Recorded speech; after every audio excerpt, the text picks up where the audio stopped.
Question. Speaking of standing out, isn't Kareena setting new fashion trends with her baby bump? During a lifestyle interview. Question. Where do you see yourself 5 years from now? Answer. I don't plan that much ahead. I try not to live in the past or plan for the future. I live in the present. Question. Speaking of presents, what are you going to give the baby? Have you decided? During a press conference to announce Kunal and my production company, Renegade Films. Question. Why did you choose the name? Why did you choose your name, choose to name your company Renegade Films? Answer. Well, renegade means rebel. We liked that it stands for going against the grain, doing things differently. Question. Speaking of names, is it true they're naming their baby Sefina? You get the drift. I calculated that the damage done in this instance was minimal, so I tossed my phone aside, took another sip of my coffee, and turned to the less alarming headlines of the national press. Very nice work. Such a great chapter. Thank you so much, Saif. Kareena, would you like to say a few words or anything you want to add to that chapter? Well, I think I'm rarely intimidated by anyone, as I'm sure most of the media knows. But if there's one person in the family that I'm completely in awe of, I think it's Soha. Thank you so much. I mean, obviously, just a little nervous, taking a cue from Kunal. Obviously, being that when I'm at dinner with Saif and Soha, I'm like, oh my God, I'm never going to understand this conversation. If Kunal can't, there's no way that I can. So Soha's always been so polite. She's always been like, yeah, hi, what's up? So yeah, okay, did you buy anything? So what's the gossip? So I'm like, oh God, I feel so small and lame. Is this what it's really going to be? And then I was like, but it's okay. But I think we found our way, and if there's anyone in the family that I think any of us turn to when Amma's all worked up and fired up, then there's just one person that can control the situation, and that's Soha. So, I mean, I truly, truly believe that she is the torchbearer of this family. And this title it doesn't do justice, because famous or not famous, she is the grounding in which all of us stand on. And I've truly seen that the way she has compassionately and with just as a breaking heart when her father was passing away. I've never seen any daughter. I'm a daughter. But I don't know if I could have done the way she looked after him. And that, in my eyes, to me, is a solid woman. So here's to you, Soha. And I'm sure Buzz listening to all of this. Yes, so fantastic. Let's hear it for none other than the brightest in the family, Soha Ali Khan. Thank you so much. Okay, that was really sweet. And it's just so nice. You guys clearly seemed really, really proud of Soha. And yeah. And also, just so you guys know, like, the book is an easy read. I know people talk about how she uses big words. I understood everything in the book. So don't be scared. Don't let them scare you off. Oh, that's lovely. I'd like to now call your mom on stage. Would you like a tissue, sir? Are you okay? No, I'm fine, thank you. It's really hard wind. Like, could we please have Sharmila ji on stage? Please give her a round of applause, ladies and gentlemen.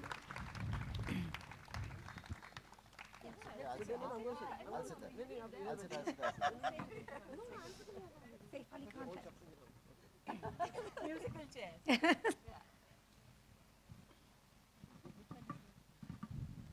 Good evening, ma'am. How are you? Hi, very well. Are you very enjoying? well?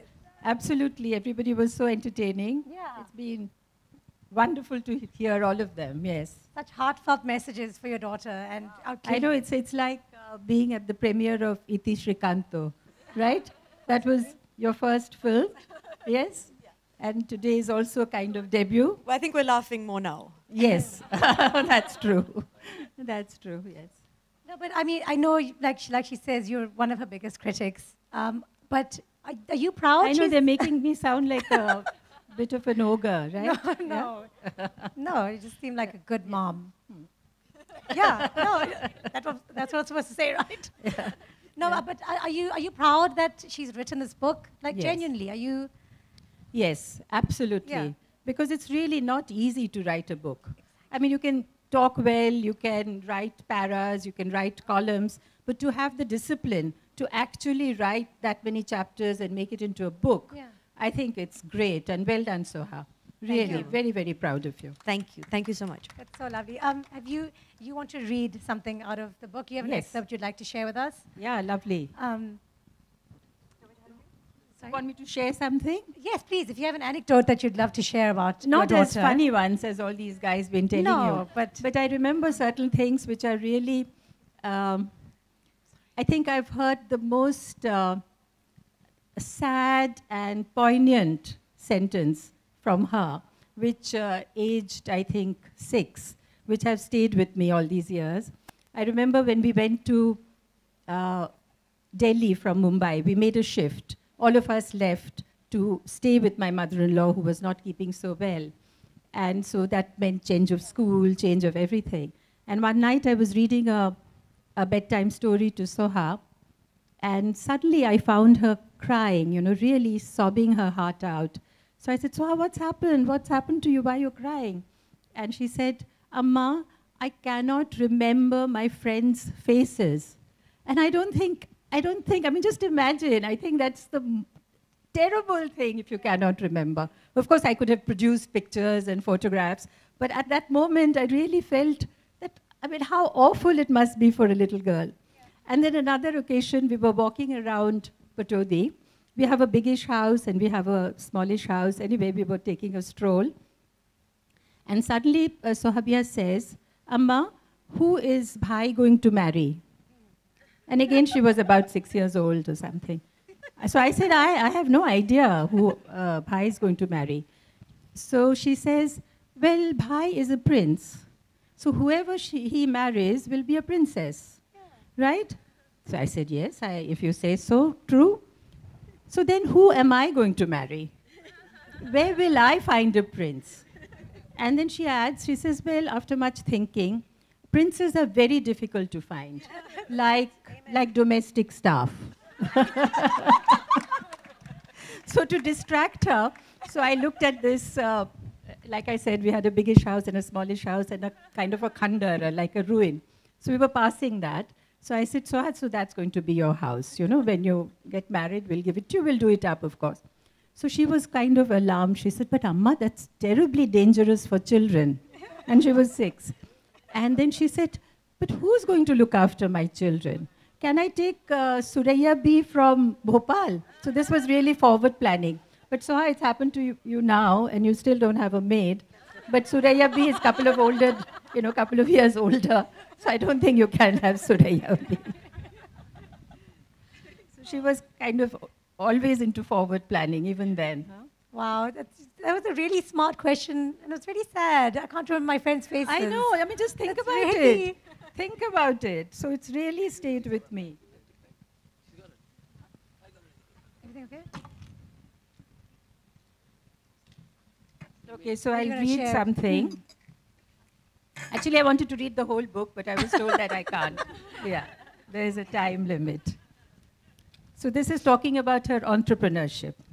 At the age of 9, I discovered money, and I couldn't get enough of it. I became an entrepreneur. First, I sold cosmetics to the staff, ideal customers who couldn't say no to me. I gathered up all the usual makeup my mother had tossed into the... I gathered up all the used makeup that my mother had tossed into the bin, almost empty bottles of nail polish and lipstick, near bare pots of cold cream,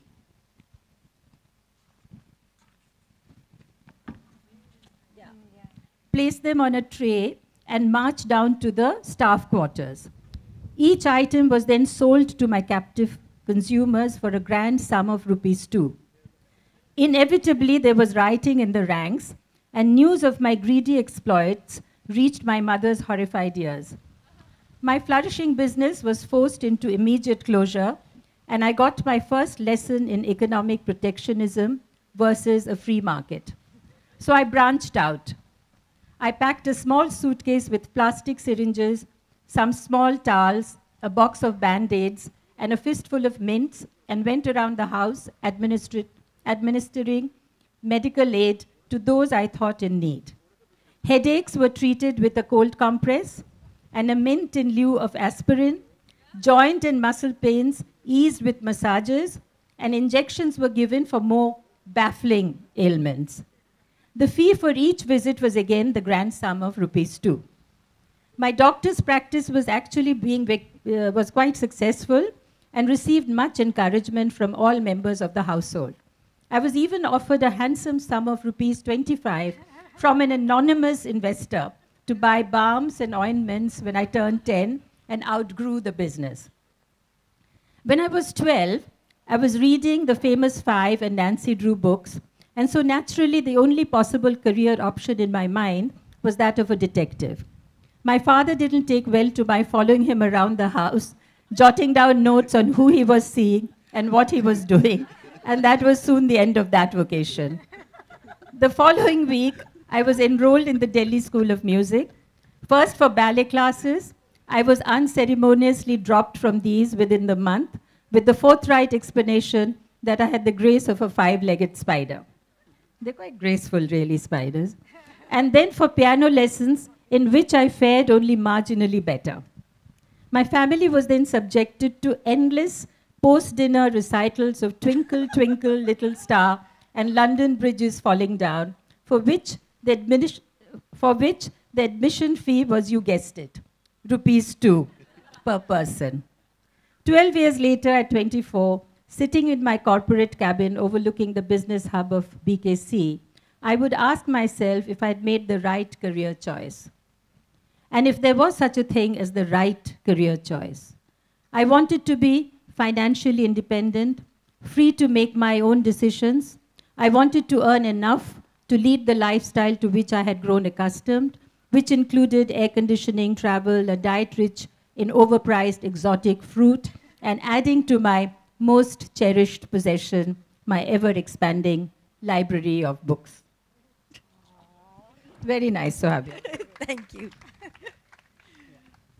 This book is a beautiful tribute to all the people in your life, like everyone on stage here and your father who's not here. And I think, I don't know if you guys noticed just now, it's just this beautiful moment, Sharmilaji, when you were reading, and she held your sari pallu, and your son came and held your page for you, and it's just perils of wearing a sari. It was a really beautiful moment. Thank you so much for all of you for sharing your stories. Thank you, Kanis, for hosting this and for being here. And thank you all for being my family. Are you not going to read anything? No, that's a Soha. Before we go, we'd love for you to. So I know, yeah, like I said, it's a tribute to your family, but there are also a lot of learnings in this book that you've taken away from life. And I know you're going to read an excerpt from a chapter. Yes. I'll just read a short bit. Yes. There's a chapter on travel, which was the one that meant the most to me because travel is such an important part of my life. And I've spoken a little bit about two journeys I took, one into the Sahara Desert and one in Paris. And this is just the end of that. What then is the best way to travel? And must it involve risking one's life by dashing across busy motorways and/or exposing oneself to potentially venomous insects as you lie shivering on the floor of a strange man's hut while waiting for the sun to come up? If we can assume that a primary life goal for most people is to have adventure, then yes, it is important to let go of schedule, of comfort, of trepidation. It may not always be fun, but we seek the perspective that distance and change can give. We travel because we know we will come home.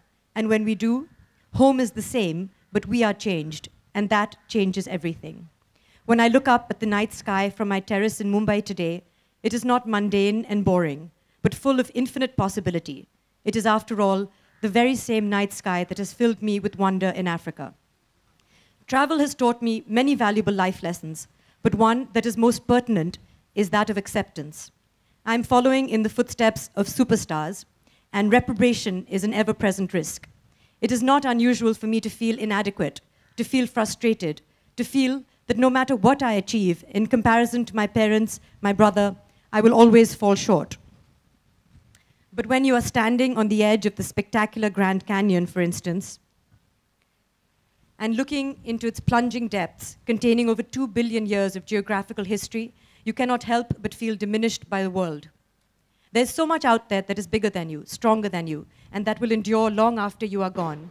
It inspires you to accept your flaws, your mortality, and the fact that not everything will bend to your will. if you really want to know what grounds me, a modern-day princess from a tremendously famous family, it is this awareness. Thank you. Thank you, Soha. That was my favorite excerpt from the book as well. Yeah, I cried. It's just sometimes you need to hear some stuff, and your book helped me. So thank you very much from me for writing this book, because it really helped me, and I really enjoyed it. And I wanted to, if you guys don't mind, I want to play a quiz with you guys, a quick quiz on who knows Soha best. It's the Who Knows Soha Best test. Are you guys ready for this? It's a quick, just 5 questions. There will be points given out. There will be a winner and a loser. What's the hamper? You will be named in the next title of her next book. That is a prize.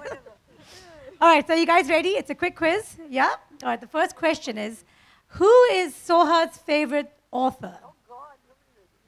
Really? Nobody? No? Okay, who is? Michael Connolly, Joe Nesbo. Joe Nesbo. Joe Nesbo. Is that the correct answer, It's Soha? actually, Margaret Atwood. it's Julian Barnes. Oh, well. They don't actually know me at all, these people. But you're such an eclectic reader, you know, That's from true. Joe Fair. Nesbo to Julian Were they- Barnes to were they Margaret close? Atwood. Yeah, sure. Okay. Well, then your They're next mom... to each other on the bookshelf. There we go. So your mom and Saif get 10 points each in this first question.